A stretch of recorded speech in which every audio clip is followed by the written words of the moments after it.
Look, we're in the middle of this coaching search that's been consuming all of our time for the last week and a half or so, and I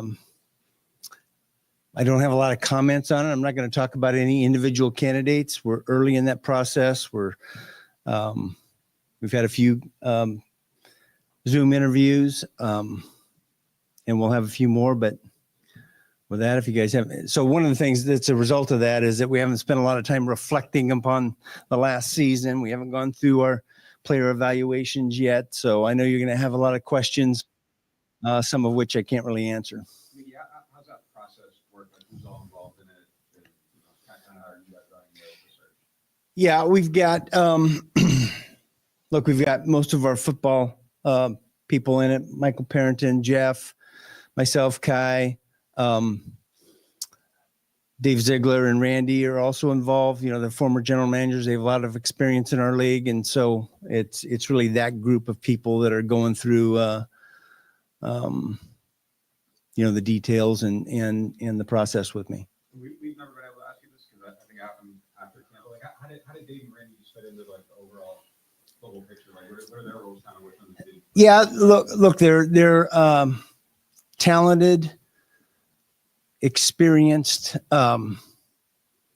people. You know, Dave was with New England for a good period of time, and then with the Raiders for a shorter period of time. He's got a lot of experience.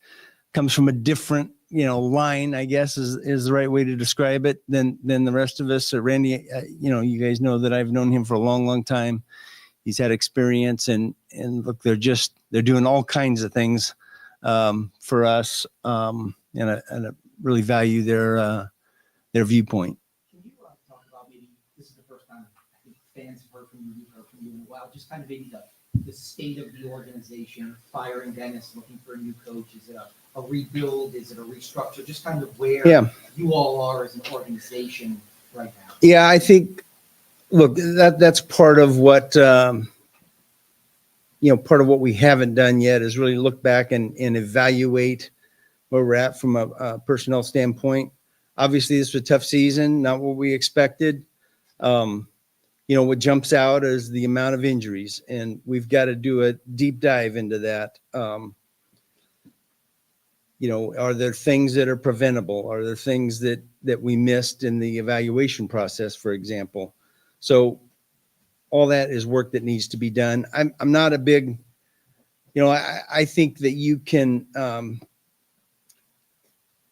you know, rebuild as it means different things to different people. I think that you can turn around a season pretty quickly in the NFL. We've seen it with other teams, and there's a lot of good things on our roster, and there's some things that we need to adjust and fill in. Part of that is going to be the viewpoint and the vision that the new head coach has. So there's a lot of questions there I can't answer. Do you feel like more change is needed than you even felt 12 months ago? You kind of had a pretty defiant air last year that things weren't that bad, but then obviously after a final process. Well, look, I'm positive. You know, I'm glass half full at all times. I see a lot of things, even in a 5-12 season. I see a lot of things that were positive that we can build on.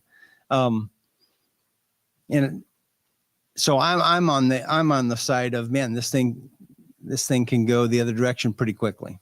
And so when you say some of that will have to do with the head coach, obviously when you're interviewing these candidates, if one candidate was like, I'm kind of prefer to catch up on the salary cap for a year and maybe, you know, draft some players and build a nucleus, and another one was like, I'd like to try to win 10 games this year with Derek Carr. Yeah. You're open to both ideas at this point, or that may influence which coach you like? No, I think that one of the things that's really important is to be able to have a collective vision and be on the same page organizationally. Ownership, GM, coach, coaches, personnel department. We have to have the same collective vision. And you know, we'll get to that. All of these candidates are going to have strengths and weaknesses, and we've got our strengths and weaknesses and blind spots. And so we just have to go through that and figure out, and we will, who the best fit is for us. And if you sense that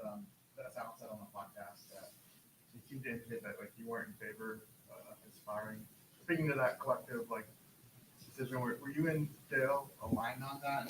Yeah, you know what? I don't want to get into that other than, look, it was an organization decision, and I'm part of the organization. Part of that positivity you mentioned was pretty firmly standing behind Dennis last year in January. Mm-hmm. Do you regret any of those statements? No, I don't regret any of it. Dennis Allen's a really good football coach. Yeah, so I don't regret any of that. I said last year that you and Sean Payton made a good team because he thought you were too patient and you thought he wasn't patient enough. After 4 years of not going to the playoffs, are you getting more impatient? I think I'm still pretty patient. You know, I understand that, look, the results are the results, and you can't ignore the results, but you also have to look beyond the results sometimes and understand the reasons behind the symptoms. And some are in our control, some aren't. And so, look, we have to do the best job we can with the things that are in our control, and we have to understand the things that aren't. And look, I know you guys, nobody wants to hear this, but this injury thing was a big deal this year, a really big deal. Prevented us from winning games, prevented us from being competitive in games. And so we have to get a handle on that, I think, more than anything else. You did say that you and the organization have some strengths and weaknesses and blank spots. What stands out as sort of weaknesses and blank spots? Yeah, I don't think I really want to get into the specifics of that. I'm just saying that in general, all of us, we have strengths and weaknesses. And so, you know, you have to marry up and be able to compensate for those things. You know, we talked about one right here. I'm maybe overly patient. So, you know, we have to have some people in here that are more, less patient, I guess. You listed everyone in the Proactive. Let me say proactive as opposed to less patient. You talk about being overwhelmingly positive. There's been a overwhelming negative aura around the season this year, even towards you. I'm sure you're not, even though you probably don't pay attention to all of it, you obviously see it. Does it affect you, and maybe more on the human side too? I mean, you're ingrained in this community for 2 decades. You have kids that live here and stuff like that. Do you have to help them compartmentalize some of the things they see? I don't think too much. You know, look, people that I run into, fans, etc., they're generally positive with me. So the occasional negative attitude, that's just part of the job. You know, that's part of what we sign up for. And I try not to let it affect me. I don't think it affects my family too much. Yeah, so I wouldn't say that that's a big problem. But I understand it. Look, that's the advantage of having such a passionate, or that's the disadvantage to having such a passionate fan base, is that when things aren't going well, they're going to be passionate the other direction. I understand that. It's understandable. The fans are frustrated. Like, what would you say to them that like don't have confidence in your direction? Yeah, Why do you think? Why do you think you guys will get this right? Yeah, because we've gotten it right before. How would you assess Rizzi's job overall in certain things? Yeah, I think really tough circumstances. I think he did some really good things and some things that yeah, I think he did a really good job under some really tough circumstances.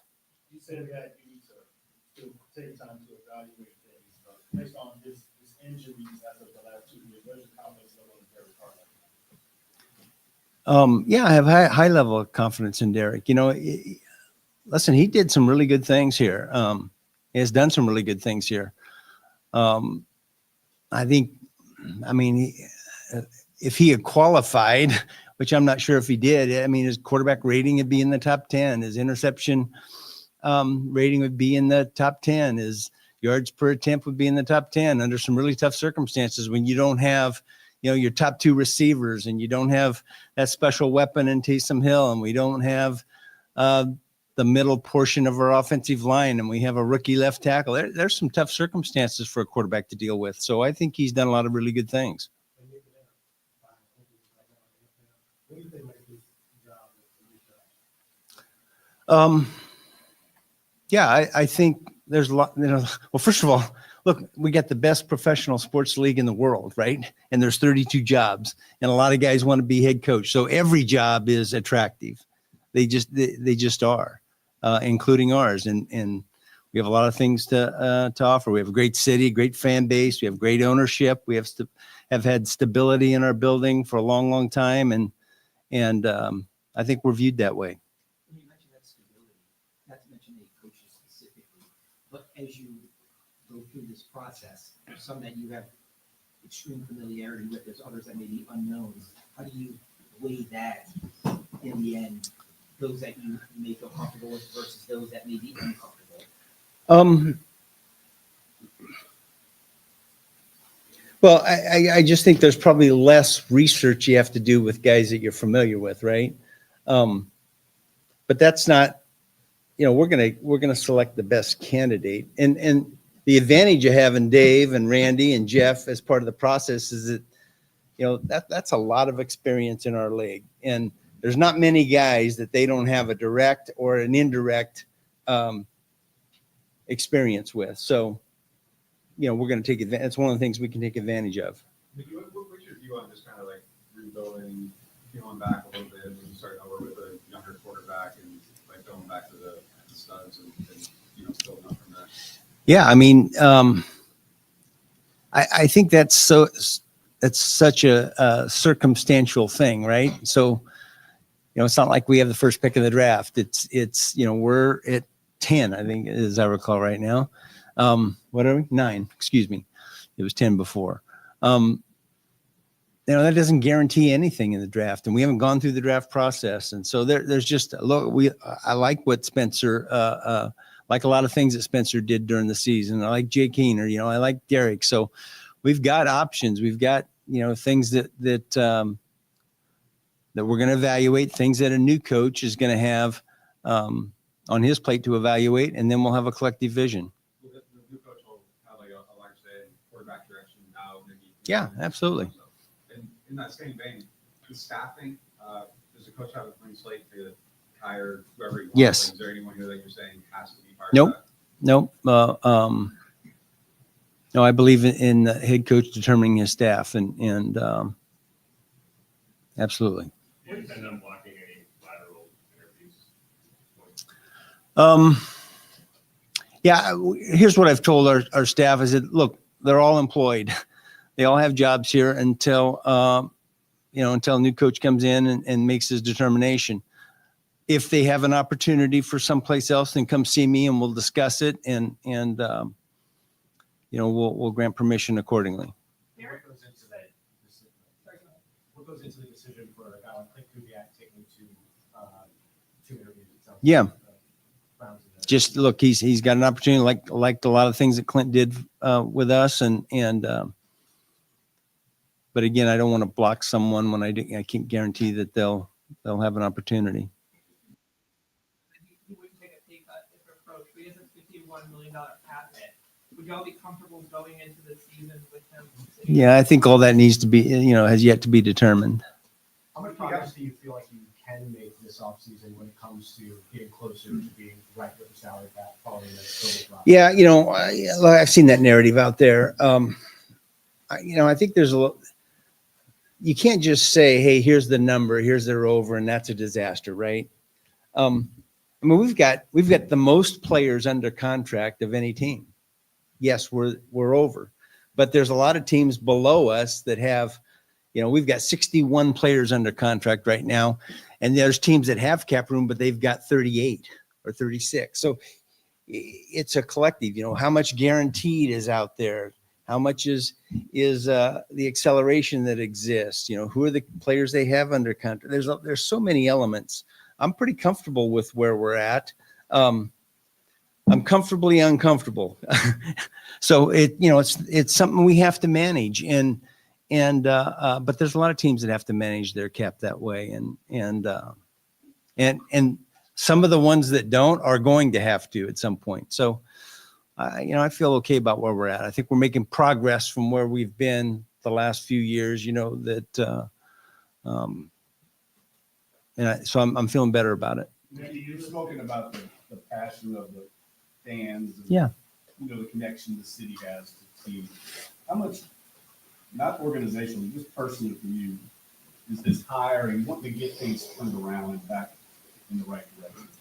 And being here as long as. Yeah, look, I have a love for the community, right? A love for New Orleans. Wasn't originally from here, but I like to tell people I'm from here now.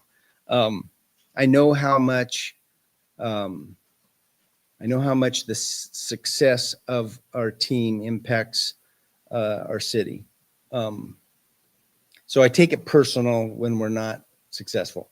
All of our guys take it personal.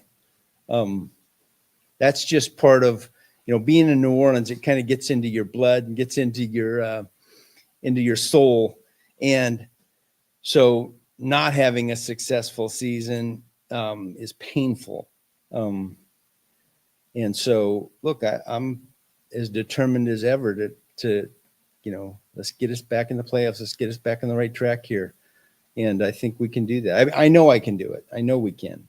It's not a matter of if, I know we can do it.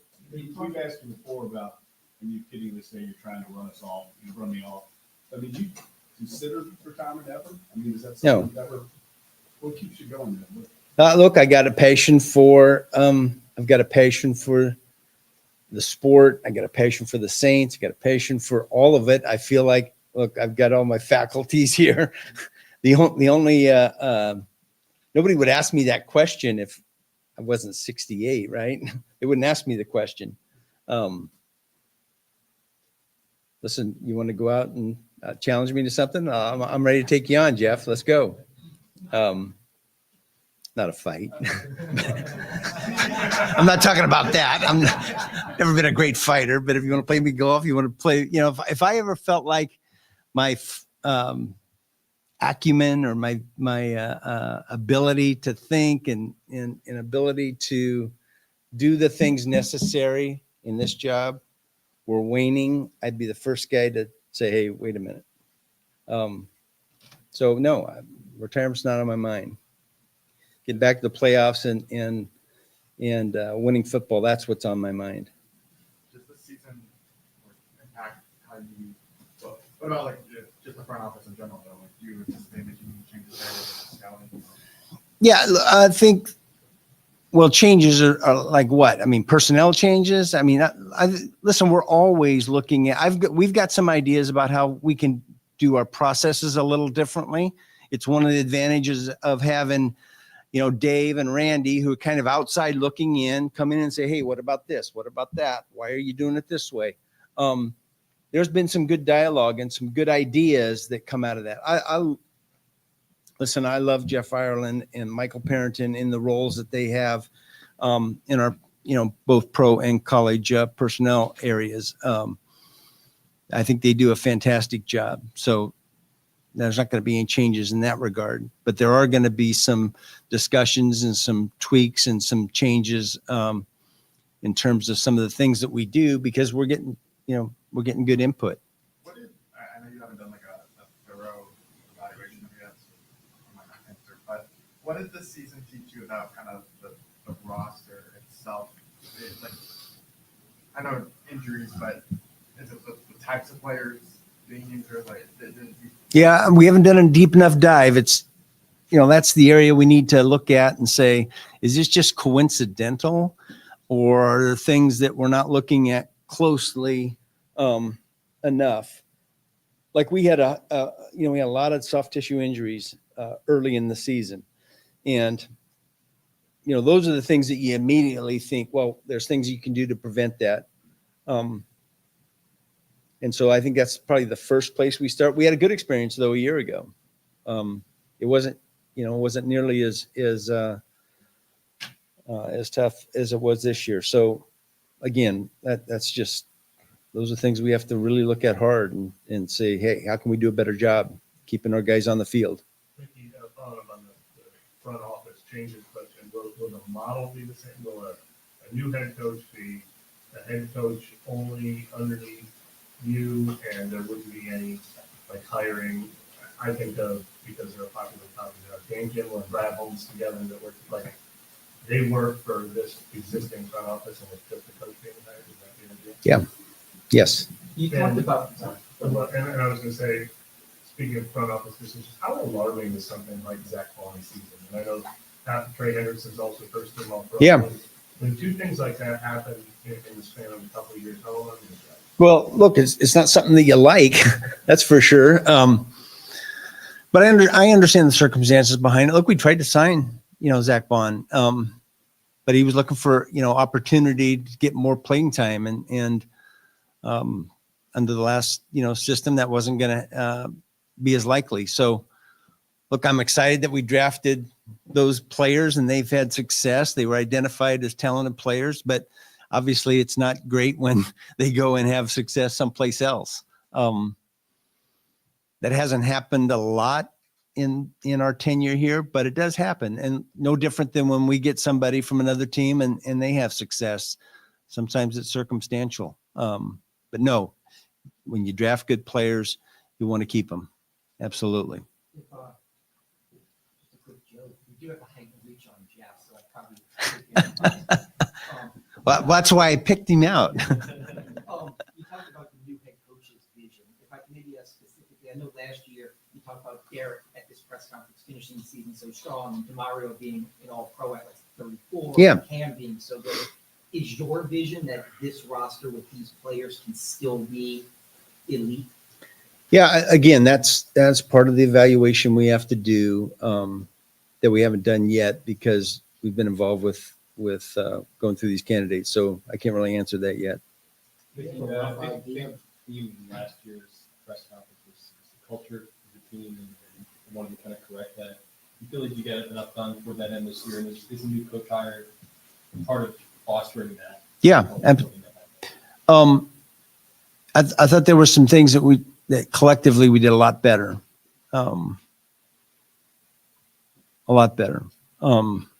But I think that, look, any new coach is going to set the tone and define the vision for what the culture is going to look like for his team. And so that has yet to be determined. Is there a type for the coach? Like, you want a play caller, more of a culture builder? We just want the best coach possible. And it's like I said, all of these candidates, all of them, they have strengths and weaknesses. And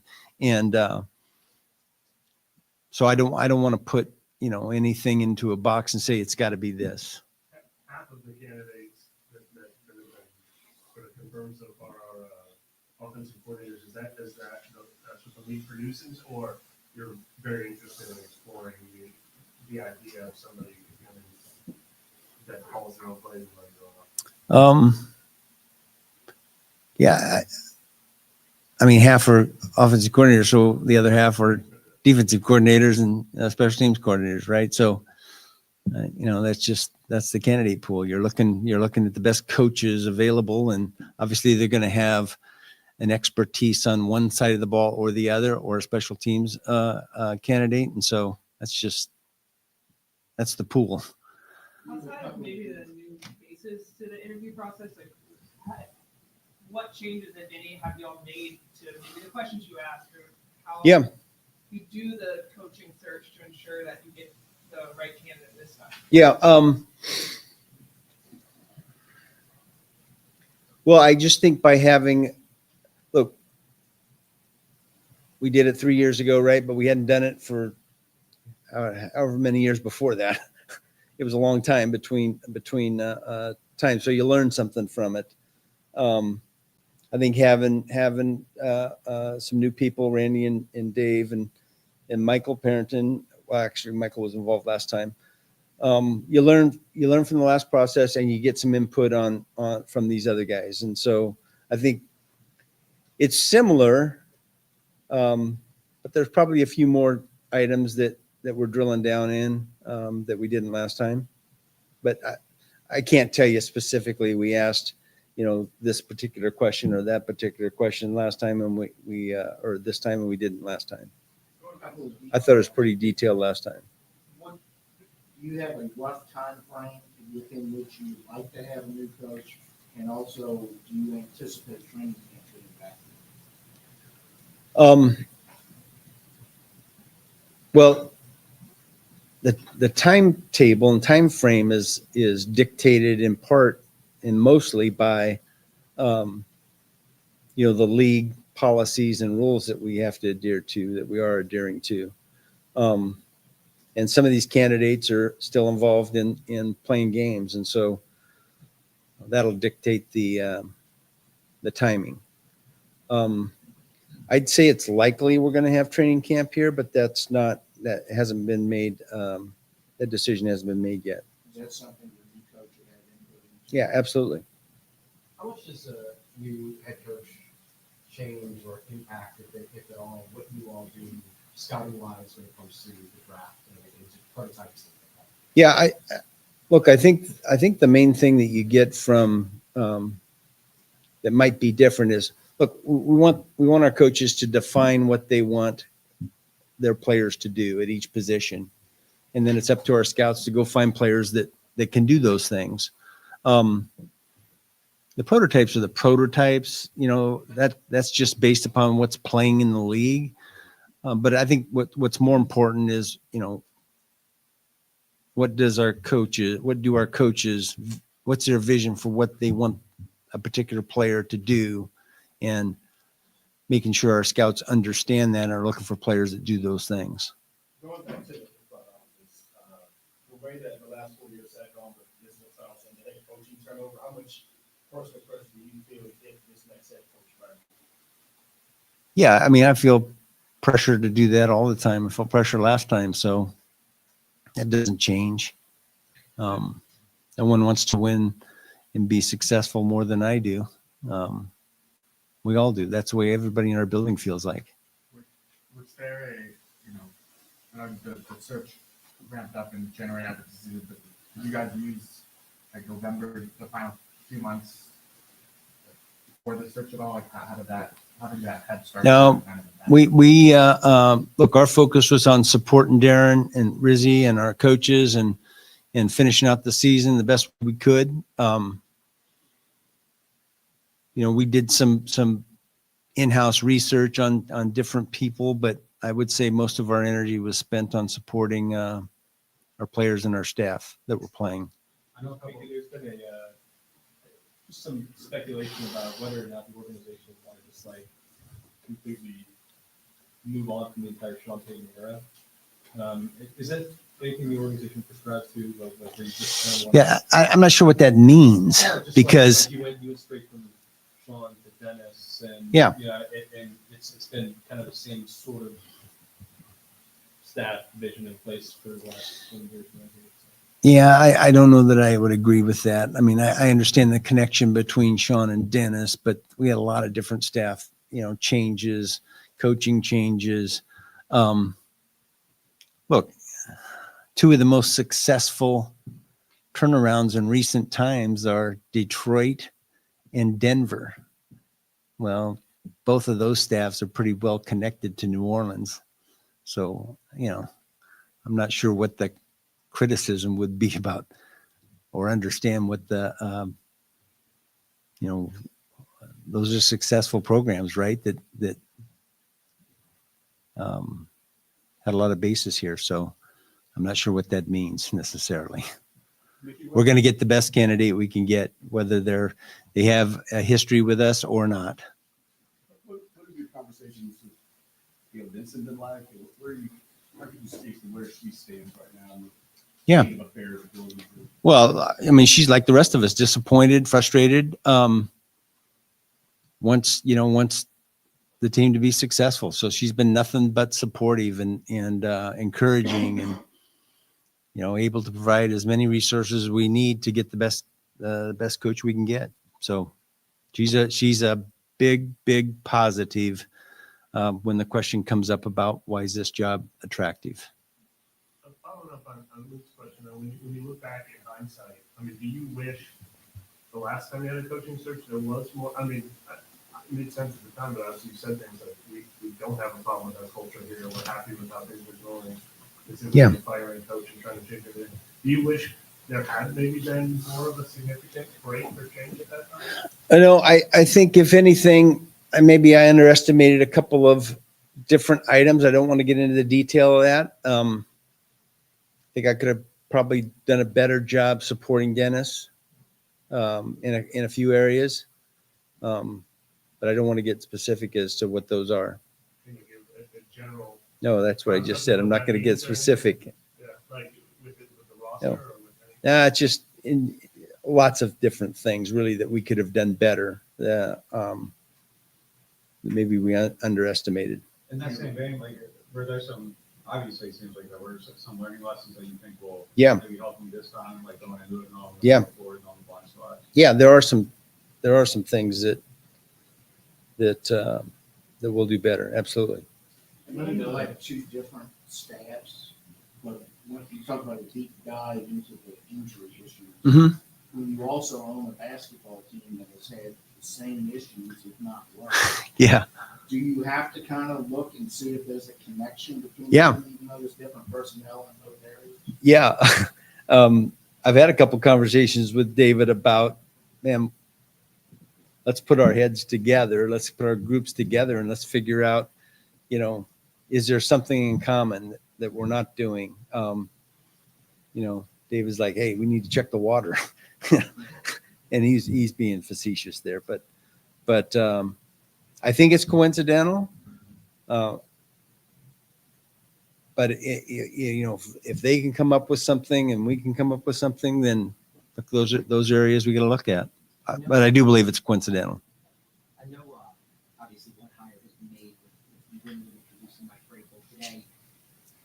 As dominoes start to fall, would that alter your process and make you change it if you felt like we got to have our guy before somebody else gets him? Or would you say our process is our process and the cards are going to be unfolded? the way Yeah. they're unfolded? That's a good question. And I would say that, look, we're going to follow the process. And I think sometimes if you feel undue pressure to make, a quick decision that's generally where you make mistakes. So we're going to follow our process.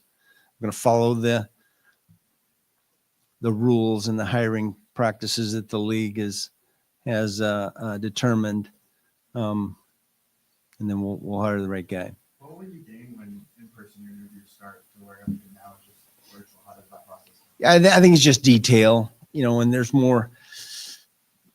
I feel like the Zoom we've done have been pretty good, but excuse me, we're not asking coaches to study and know our roster inside and out. They've got jobs to do. They're in season, so we're not asking them to do those sorts of things and those kinds of discussions that what we would have in an in-depth in-person interview. So it's just more detail is really what it comes down to. Do you expect there to be, or will there be any baseline common attributes in all the candidates? Well, they'll be good football coaches. Yeah, That's the for example, baseline. on Nicole's side, sadly, that might have been something else. Yeah. Experience, but, do you open to anything, or do you feel like? Yeah, I think we're open to anything. We've talked a lot about where successful of coaches have come from. The offensive coordinator pool, the former head coach pool, the college coach pool. There's these different buckets, if you will, of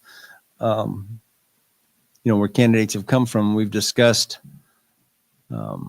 the success rates and the successes that each pool has had. So we're looking at all of them. How much will coaching experience factor in at that point? One coach has had a lot of success in a small amount of time compared to another coach who's had moderate over a longer period of time. Yeah, I mean, look, you definitely want to have coaches that have had success, but how are you measuring that? Are you measuring that in wins? Or are you measuring it in statistics, development of players? There's lots of different there's lots of different things to look at when you're looking at all these head coaches. So we're looking at all of it. If you were selling this job to a potential candidate, like what would you tell them if they asked why this would be an attractive job? Yeah, I don't really think we have to do that. I guess a better question would be like. Yeah, why- we're not why do you- recruiting, we're interviewing, and they're interviewing us. So it's a matter of right fit. It's not, I don't think selling is the right, I don't think we need to do that. We can answer questions certainly, and there's going to be questions about how, each coach, each candidate is going to have things that are important to them, and they're going to want to understand, those things from us, and we'll answer those. We'll be transparent, and it'll be, the right thing to do is not try to sell. The right thing to do is kind of lay out what you are, what what your vision is, right? On both sides, and make sure that those we can have a collective vision. That's how we're going to be successful. It's not going to be about, selling. Cameron's pretty. Well, time for 2 or 3 more questions. Cameron's pretty outspoken about not liking that he had to play defensive tackle. What did you just make of this season and his role? Yeah, I think. Look, that's a coaching. That's a coaching item there, right? Cam's played for us and been a fantastic player, fantastic person. He just won that Bart Starr Award. That's a fantastic honor. I'm really proud of him. He's a good player. He's been a good player for such a long time that I didn't see those comments. So, but I can't really speak to those exact comments. But I know that he felt better about his role toward the end of the season than he did in the middle and the beginning of the season. When you identify, when you start the process, how do you go about identifying your candidates? Do you use outside resource? I know, like in the past, the league would help you all identify some. Do you have maybe a outside resource that would help, or is it mainly just you all in your inner circle? No, I think this time around in particular, we've just got such a broad spectrum of experience that we know the names. Everybody knows the names. Everybody knows the coaches that are in our league, that have been in the league, former coach. We know who those people are. So we don't really have any problem identifying, who the candidates are. And then, we can do our own research. So we haven't relied on any outside resources. Time for 1 more, Jeff. Well, look, I'll talk to, let me rephrase that. We will talk to people outside the building who have experience with a particular candidate, right? Hey, what do you think about, how was he, kind of style does he have?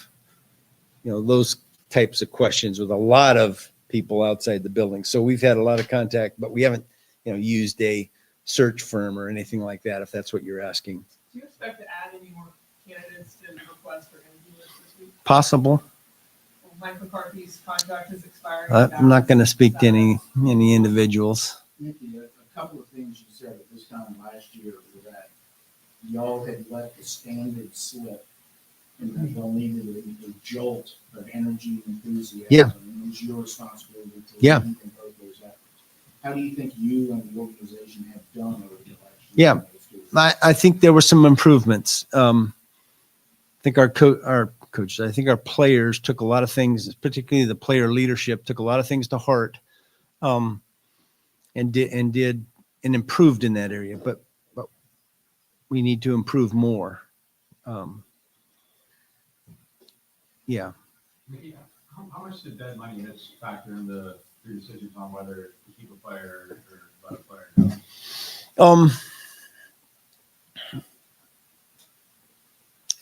There's some, I don't know that it affects ultimately the decision. It just affects, hey, how do we handle it? How do we manage it? I don't think it doesn't determine that we're going to keep or let someone go. It just determines how we manage the rest of it. Is there ever a point like where a number's so big though that it's just, we can't take $40 million, we can't take $30 million, like. There hasn't been yet, but there's some big numbers occasionally. Yeah, that you have to go through. Hey, how do we handle this if we're going to take on that particular number? But again, that's you there's a bunch of teams in that position, and there's going to be a bunch more. You're either in it or you're going to be in it at some point, or you're just never spending any money. How do you feel about kind of the resources that you have, like the number of draft picks? Yeah. Oh, I'd always take more draft picks if we could get them. But look, I like where we're at, and I like our history of drafting too. I think we've got a really good history of drafting. Again, when you have a new coaching staff, now you've got to recalibrate and adjust, not the evaluation process, but what you're looking for. And so that's going to be a lot of work, once we get a coaching staff hired, to make sure that we're on the same page relative to the types of players, not the types, but the things that they want their players to do, and making sure that we're bringing guys that can do what they need. Can I ask maybe a philosophical question? Mhm. Sometimes- Hasn't this been all philosophical? Yes. I know, like in therapy, they say, admitting a problem is the first step in fixing a problem. Yeah. Is 5 and 12 and firing a coach, is that admitting a problem and saying we have to? Yeah, that's admitting a problem. Absolutely. But that isn't just the coach. That's, hey, we got to look at ourselves. I got to look at the way, I'm operating, and I got to look at the way that all of us in football operations are operating, all the way down to, like I said, the injury issue, right? All the things that contribute to a successful program, you have to evaluate and make sure that it doesn't mean, by the way, because the results aren't what we want, doesn't mean that we're doing something wrong. There may be some circumstantial things here, but we have to look at all of it and be honest with ourselves. Hey, we didn't do a good job in that area. We got to do better. How can we do better? What are the specific things that we can address? You should have that push back against the idea that the roster is too old. You still feel that way that you guys are just started? Yeah, it's a good question. I think that I kind of look at the other end of it as, man, we've got a lot of young players that have done some good things. Look, the injuries are a bad problem, right? And yet the other side of that is we got to see a lot of young guys play, and they got thrown into the fire. And it's like taking your 3-year-old and just throwing them in the pool and seeing if they swim. Some of them swam, and some of them you had to go pull out of the pool. So I think we've got a lot of young players that I'm excited about. Is that's a long-winded way of saying that, I guess. Sometimes you say you got to guess the numbers. What did you see positive in Spencer Rattler as you see them? Yeah, look, there's he did some really good things. You can see the arm talent. You can see the processing talent that he has. He made a lot of rookie mistakes that you expect. Wasn't ever. I didn't feel like there was panic in his play. I felt like there was a lot of good things that are probably not visible to the naked eye, but positive about some of the things that he did. So we'll see if we can build on that. Maybe Ryan Ramchick just redid his contract similar to Drew Brees, Mhm. retired. Would there be any timetable to that, or making that decision? Yeah, I think that that'll happen over the next few months. But that's kind of his call. Now that you have a little bit of the benefit of hindsight, how do you feel now looking back at the Marshall Lattimore trade in terms of the return that you got? Yeah, I mean, we'll see what we do with it, right? It was just something that was necessary for us, probably necessary for him too. And look, we're rooting for Marshawn. I don't have any ill will. He was a really good player for us. Defensive rookie of the year, right? Did a lot of really good things. So wish him nothing but the best. All right. Thank you all. See you in Mobile. Garcia's out in Dallas, by the way. He's out in Dallas. That's what they're reporting.